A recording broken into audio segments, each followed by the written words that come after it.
आज आपका नया चैप्टर स्पर्श रेखा और अभिलंब आपको पढ़ाया जाएगा। स्पर्श रेखा और अभिलंब। तो स्पर्श रेखा क्या है? स्पर्श रेखा स्पर्शी, स्पर्शी को इंग्लिश में कहते हैं टेंजेंट। और जहां पर टेंजेंट की बात आएगी तो स्पर्शजा जो टेन जिसको कहते हैं उसी से रिलेटेड होगा। तो स्पर्श रेखा क्या है?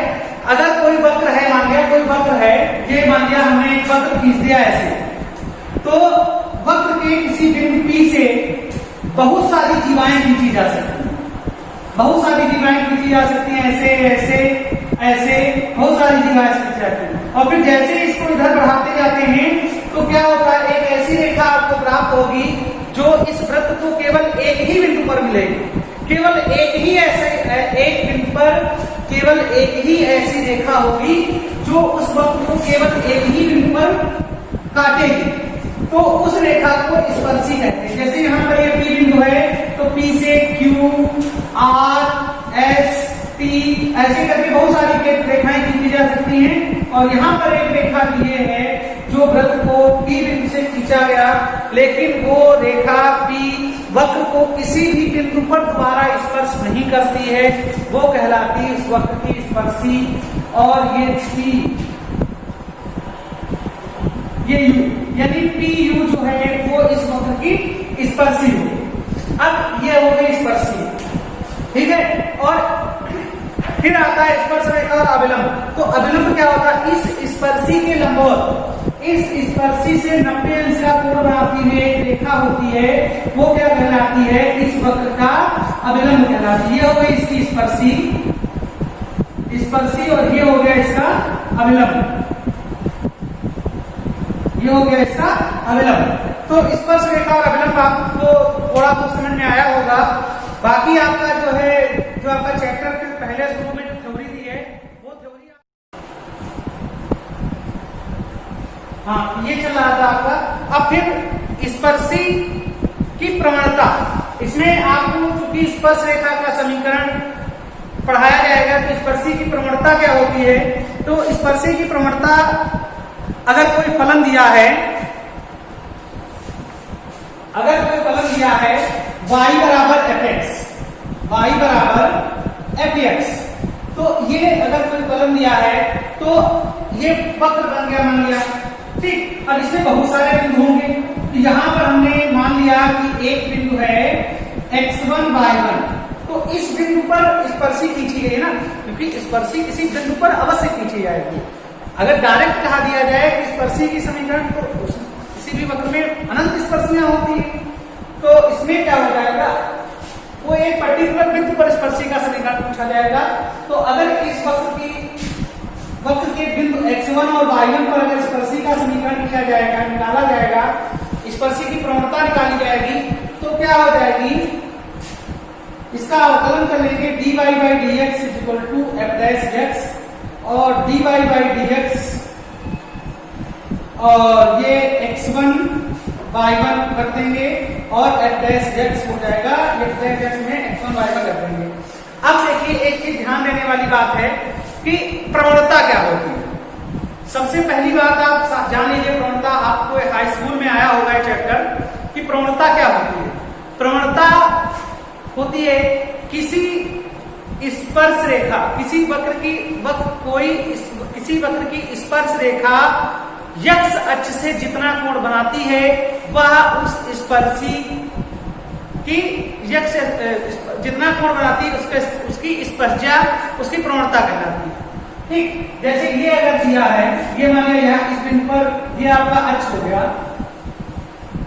ये हो गया आपका अक्ष, ये हो गया आपका वक्र। वक्र अगर ऐसे है और इसके बिंदु P, ये बिंदु P पर x1 y1 पर स्पर्शी खींची गई और वो स्पर्शी क्या x अक्ष के साथ थीटा कोण बनाती है, तो प्रवणता m बराबर tan थीटा हो जाएगा, और इसका मान क्या हो जाएगा, dy by dx, x1 y1 पर dy by dx कर लो तो उसकी प्रवणता निकल जाएगी। यानी x अक्ष के साथ बने कोण की स्पर्शजा उस स्पर्श रेखा की प्रवणता कहलाती है, ठीक है। अब आपको पता है स्पर्शी और प्रवणताएं परस्पर लंब होते हैं, ये सब हाई स्कूल का टॉपिक है। स्पर्श किसी वक्र की स्पर्शी और उसका अविलंब के बीच का कोण कितने अंश का होता है? 90 अंश का। तो आपने हाई स्कूल में पढ़ा है दो रेखाओं के बीच का कोण, दो रेखाओं के बीच कोण लंबवत कब होगा?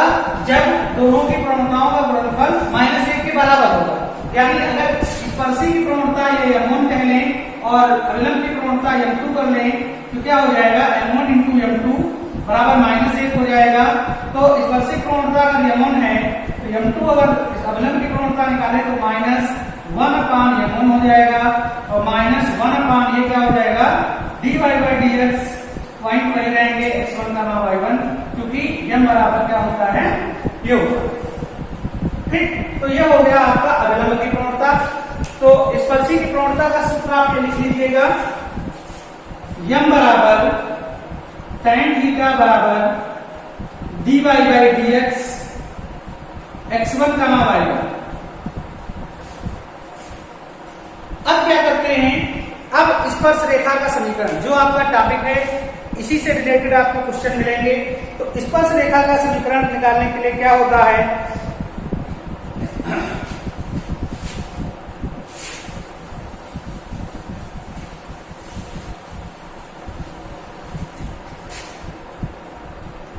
वक्र y बराबर fx के बिंदु x1, y1 पर स्पर्श रेखा का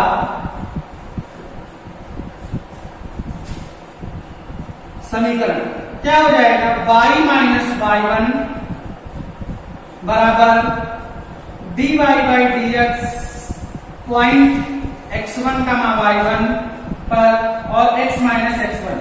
ये हो जाएगी स्पर्श रेखा का समीकरण। किसी वक्त y बराबर fx के बिंदु x1, y1 पर स्पर्श रेखा का समीकरण। इसकी तो क्रिया भी दी हुई है चरणों में। क्या है? अगर दिए गए वक्त y बराबर fx के पर स्थित बिंदु x1, y1 पर स्पर्शी का समीकरण लिखने के लिए हम निम्नलिखित चरणों का अनुसरण करते हैं। पहला क्या है? दिए गए समीकरण y बराबर fx का x के सापेक्ष अवकलन करके dy/dx ज्ञात कर लेते हैं। दूसरा बिंदु क्या हो जाएगा? चरण नंबर 1 से जो dy/dx आपका प्राप्त होगा उसमें क्या करेंगे? बिंदु x की जगह पर जो बिंदु दिया जाएगा, जैसे इसमें x1, y1 माना है तो x की जगह पर x1, y की जगह पर y1 रख देंगे और हमें प्रवणता प्राप्त हो जाएगी।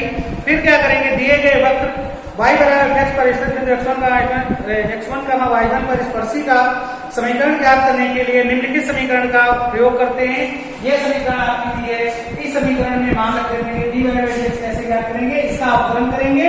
अवकलन करने के पश्चात x की जगह पर x1, y की जगह पर y1 रख देंगे तो आपका ये मिल जाएगा और फिर वही बिंदु रखकर स्पर्श रेखा का समीकरण ज्ञात करते हैं।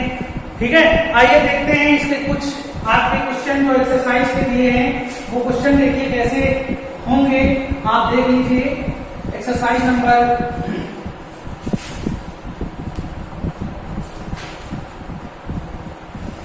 10A।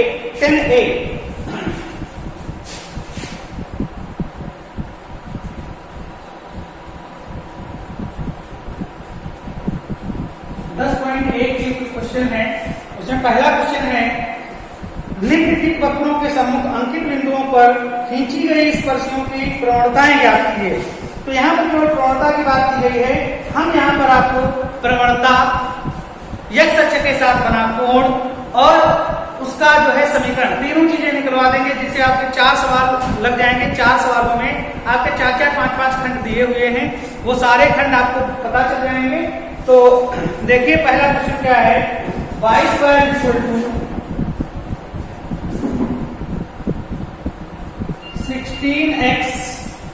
16x के बिंदु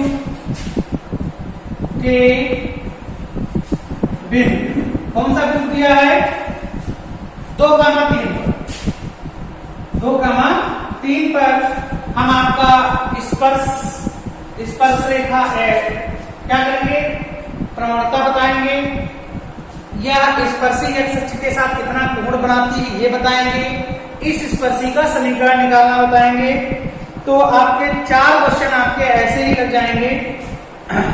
तो क्या हो जाएगा? सबसे पहले दिए गए वक्र का अवकलन करते हैं। पहला चरण आपका होता है तो क्या हो जाएगा, y² बराबर 16x दिया है तो इसका x के सापेक्ष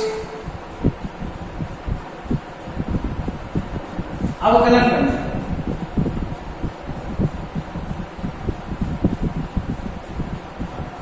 अवकलन करने पर क्या हो जाएगा, 2y into dy by dx और 16 नियतांक है, x का अवकलन 1 हो जाएगा, यानी dy बाई dx कितना आ गया, 16/2y, 2 एकदम 2 2 16, तो dy बाई dx कितना हो गया, 8/y, तो dy बाई dx पॉइंट कितना दिया है, 2,3 पर, तो x की जगह पर 2, y की जगह 3 रखते हैं। अब इसमें चूंकि x सही नहीं तो 2 रखना ही नहीं है, कितना हो जाएगा 8 और y का मान कितना दिया है, 3 दिया है, तो 3 हो जाएगा।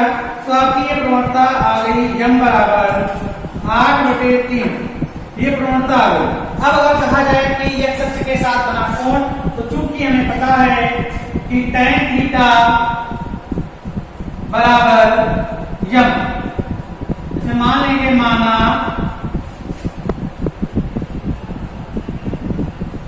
स्पर्शी x अक्ष से थीटा कोण बनाती है, थीटा कोण बनाती है, तो क्या हो जाएगा, tan थीटा बराबर m, तो tan थीटा बराबर कितना हो जाएगा, 8/3, तो थीटा इक्वल टू हो जाएगा tan इनवर्स 8/3, ये हो जाएगा आपका थीटा। तो ये हो गया x अक्ष के साथ बना हुआ कोण, स्पर्शी x अक्ष के साथ tan इनवर्स 8/3 अंश का कोण बनाएगी। अब होता है स्पर्श रेखा का समीकरण, तो स्पर्श रेखा का समीकरण क्या हो जाएगा, स्पर्शी का समीकरण, स्पर्शी का समीकरण होता है y minus y1 equal to dy by dx, point कितने पर आपको याद करना है, 2,3 पर, और x माइनस x1, यहाँ पर x1 का y1 रख दो। अब x की जगह x1, x और y के मान रख देंगे, y माइनस y1 का मान 3 है, m ये dy बाई dx निकला है 8/3, क्या हो जाएगा 8/3, और x माइनस x1, तो x माइनस x1 का मान कितना है 2, 3 से इधर पूरा कर देंगे, 3y माइनस 3 के 9, और यहाँ पर क्या हो जाएगा 8x और माइनस 8 दूनी 16, इसको उधर ले दो, 16 को उधर ले आओ, कितना हो जाएगा 16 माइनस 9 बराबर 8x माइनस 3y, कितना हो जाएगा 8x माइनस 3y बराबर 16 से 9 जाएगा, कितना बचेगा 7। ये आपका हो जाएगा स्पर्शी का समीकरण। ये इसमें आपके एक सवाल में हमने 3 सवाल आपको बता दिए हैं, तीनों सवालों में आपके 5-5, 6-6 खंड हैं, वो आपको 5-5, 6-6 खंड कर लेने हैं, और इसके आपका क्वेश्चन नंबर 4 इसके आगे से मैं कल बताऊंगा, आज आप अपना देख लो। ये आपका बहुत ही महत्वपूर्ण टॉपिक है, इससे आपका क्वेश्चन लगभग 5 नंबर के क्वेश्चन और 8 नंबर का क्वेश्चन कभी कभी आ जाता है, 5 से 8 नंबर के क्वेश्चन आपके इस एक्सरसाइज से मिलेंगे। इससे और अभिलंब मिलाकर दोनों स्पर्श रेखा और अभिलंब, ये 2 आपका जो चैप्टर है, इससे लगभग 8 से 10 नंबर का आपको पेपर में मिल जाएगा, तो इनको थोड़ा ध्यान से पढ़ना है। और आपको कक्षा 12 में जितने भी आपके टॉपिक बचे हैं वो सारे इंपॉर्टेंट हैं, आगे के जो भी टॉपिक है वो सब इंपॉर्टेंट ही है, उसमें से 4-4, 5-5 नंबर का आपका आता ही आता है। तो आगे आप बहुत कायदे से पढ़िएगा, और ये मान लीजिए कि इस बार आपकी ऑफलाइन क्लास न जाने कब चलती है, तो ऑनलाइन क्लास की आप विधिवत ऑनलाइन क्लास पे आप विधिवत फोकस करिए, एक टॉपिक जो आपको बताया जाए पढ़िए, समझिए। अगर समझ में ना आए तो आप टीचर से पूछ सकते हैं स्कूल टाइम में, और वैसे बाद में पूछ सकते हैं, लेकिन थोड़ा टाइम का ध्यान रखिए।